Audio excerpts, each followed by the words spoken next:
במדבר, קול קורא כאן במדבר. Hoy, hermano, pues iniciamos esta parasha de números. Tenemos a números capítulo 1, el inicio de esta parasha, en el versículo 2, donde vemos que Dios le dice a Israel, ¿verdad?, que tomaría un censo por sus familias y contarían los nombres, todos los varones por sus cabezas. Iniciamos este censo del libro de números. Recuerda que siempre los censos fueron por orden divina, ¿va? Que nunca los censos o nunca era bueno por orden del rey. Por eso es lo que le pasó a David Amelech, ¿va? Cuando él quiso hacer un censo por él propio, que no Dios lo ordenó, murieron muchos judíos, ¿va? Entonces, siempre que fue el censo, o las 4 veces que hemos dicho, siempre fue por orden divina, ¿va? No porque Moisés se le ocurría, sino que Dios le había ordenado. Así es, mi hermano. Y bueno, pues obviamente estamos hablando del censo que se ve en el libro de Bamidbar, el libro de números. Y bueno, los sabios explican que el Dios, el Eterno, contaba al pueblo de Israel porque era algo precioso para él. Y tú mencionaste, ¿verdad?, acerca de varias instancias en las cuales se enumera al pueblo de Israel. Hay 9 las cuales se registran y apuntan a una 10ª ocasión en la cual habrá un censo, la cual se tomará en los días del Mesías. Esto lo hemos registrado en Jeremías 33 del 13 a 15. En estos versos vemos donde, bueno, dicen: las ciudades de las montañas, ciudades de Cefela, Negev, Benjamín y alrededor, pasarán ganados por la mano del que los cuenten, ha dicho Hashem. Y aquí viene el día, dije Hashem, etcétera. Entonces vemos que confirmará la palabra que ha hablado con Israel, con Judá, pero si vemos que pasarán por la mano de Hashem, habrá este último censo en la era mesiánica, un conteo del pueblo de Israel. Y ahorita que estamos hablando de eso, muy interesante, ¿no? En el libro de Apocalipsis vemos que se cuentan a los judíos creyentes en Yeshua, los 144,000 se cuentan de 2 en 2 en 12, se van contando. Hay un conteo que también vemos en el libro de Apocalipsis del pueblo de Israel.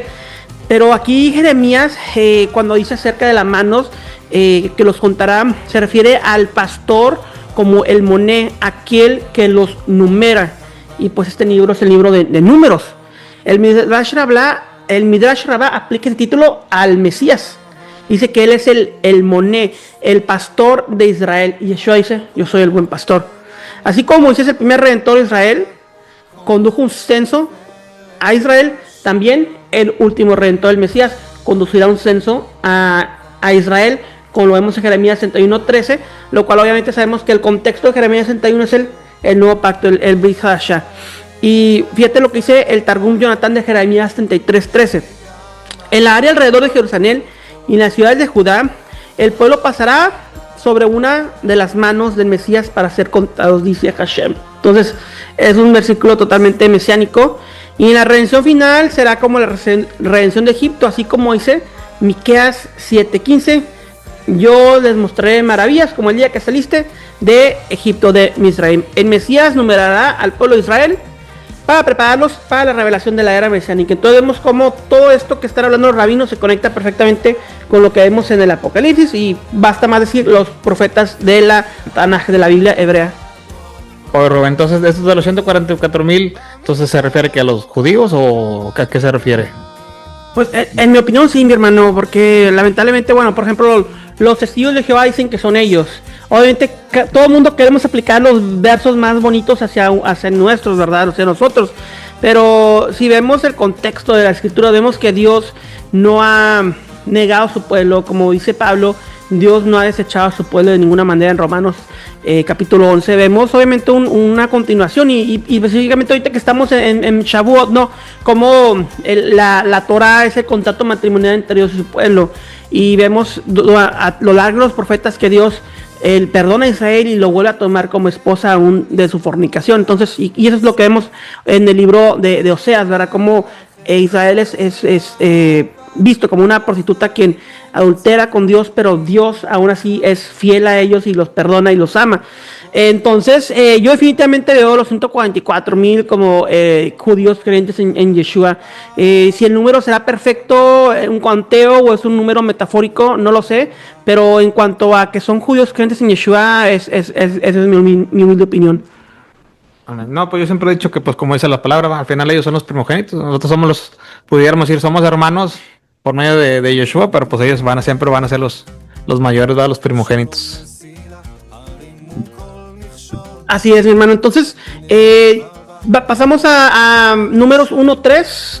Yo tengo aquí, bueno, vemos que Aarón los numerará por sus ejércitos, ¿verdad? Entonces, en número capítulos 1, versículo 3, vemos cómo está numerando por parte de los ejércitos, o Tsebaot en hebreo, y vemos cómo el Mesías es caracterizados como un líder de los ejércitos celestiales. También lo vemos en Apocalipsis cuando viene en el caballo blanco con los jueces celestiales a traer el juicio a la tierra, y obviamente en Salmos 2:9, ¿verdad? Cuando dice que los reyes de la tierra honran al hijo, besen al hijo para que no se inflame su ira. Entonces vemos este concepto que los antiguos israelitas, o incluso los israelitas del primer siglo, entendían que vendría un Mesías como un conquistador militar, pero no entendían los tiempos, no entendían que era el momento, que ese no era el momento de que viniera con las nubes, sino que era el momento que viniera en un burrito, en un asno humilde, para primero quitar el pecado, primero sacar Egipto de nosotros y luego sacarnos de Egipto, primero sacar el pecado de nosotros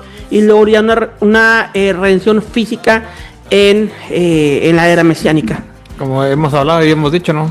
Que primero vino como Ben Yosef y ahora sí va a venir como Ben David, como rey. Y hablando de esos, dicen que los símbolos, ¿va? Que usaban en las banderas eran parte de la profecía que les dio Jacob a sus hijos, ¿va? Y los colores de las banderas eran dependiendo del pectoral de cada piedra de las tribus. Así es, hermano, y eso lo vemos en lo que mencionas en números 2:1, ¿verdad? Donde vemos cómo acampaban los israelitas.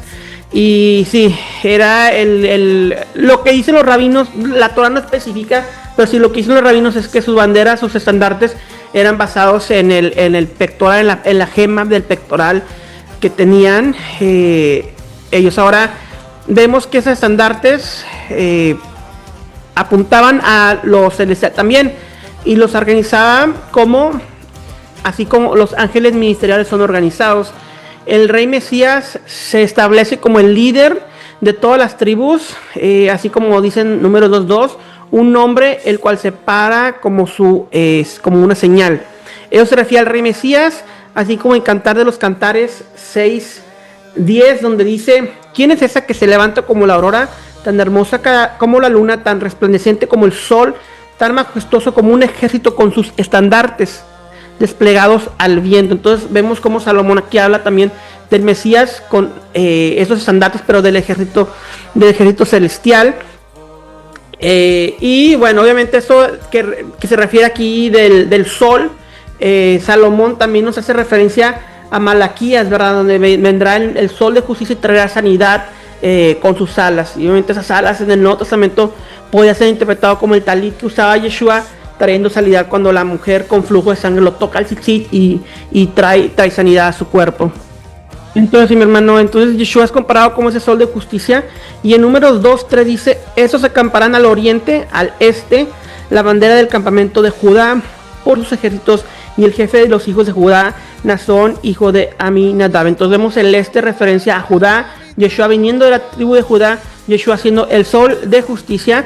Y aquí en números Rabá 2:10 dice: el santo bendito sea, le dijo Moisés, Judá acampará en el lado del este, la dirección por la cual la luz viene al mundo, porque el reinado vendrá al mundo por parte de Judá. Obviamente los rabaninos, los sabios, haciendo referencia al Mesías que vendría de la tribu de Judá con ese cetro de justicia a traer la redención del mundo con los ejércitos celestiales. Aquel Mesías que vendrá a traer un conteo en el 10º censo mesiánico. Sí, yo creo que hablando, te digo, siempre se ha hablado, ¿no? del lado oeste, que aparte que está ya Israel, de los lados siempre se ha hablado que ese es el lado espiritual, ¿no? La Torah siempre ha hablado del lado oeste, como el lado más espiritual. Y dice él, mira, es que como fueron, de hecho hoy vamos a poner una imagen de cómo estaban, y era así también fueron cuando fue cuando iban cargando el féretro de Jacob, que así van acomodados, ¿va? Dice también. Entonces nos vamos ahorita ahí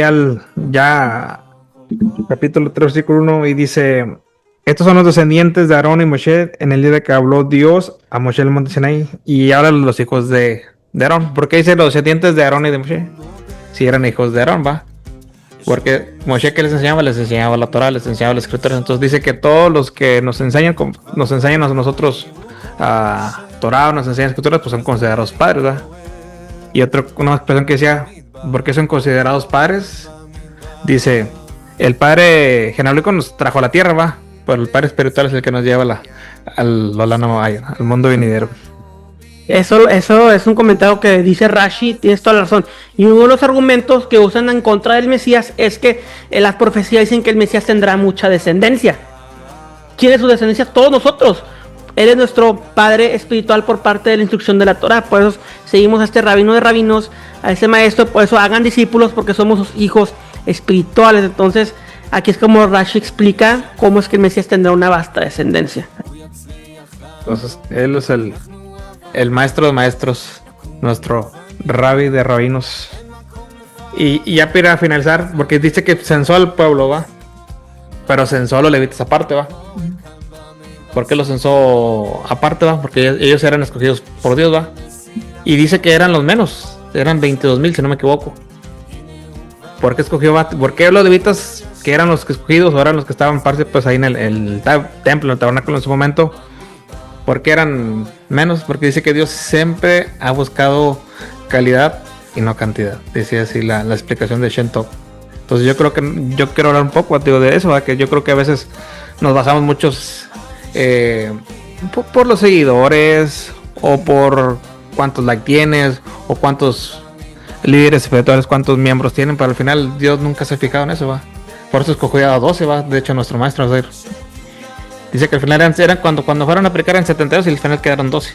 Entonces Dios nunca ha buscado, yo siempre he dicho, nunca busca espectadores, busca discípulos, ¿va? Que es lo que estamos diciendo ahorita, ¿va? Entonces siempre buscar quién nos puede edificar, quién nos puede enseñar, ¿va? A través de todo el que no sea en contra de la Torah, de la Biblia, pues ahí, para empezar, ahí está mal ya. Por eso uno conocer, para que no nos engañe más. Entonces Dios siempre ha buscado calidad y no cantidad. Amén, mi hermano. Pues bueno, eso fue Parashat Bamidbar. Bendiciones para todos. Shalom, shalom.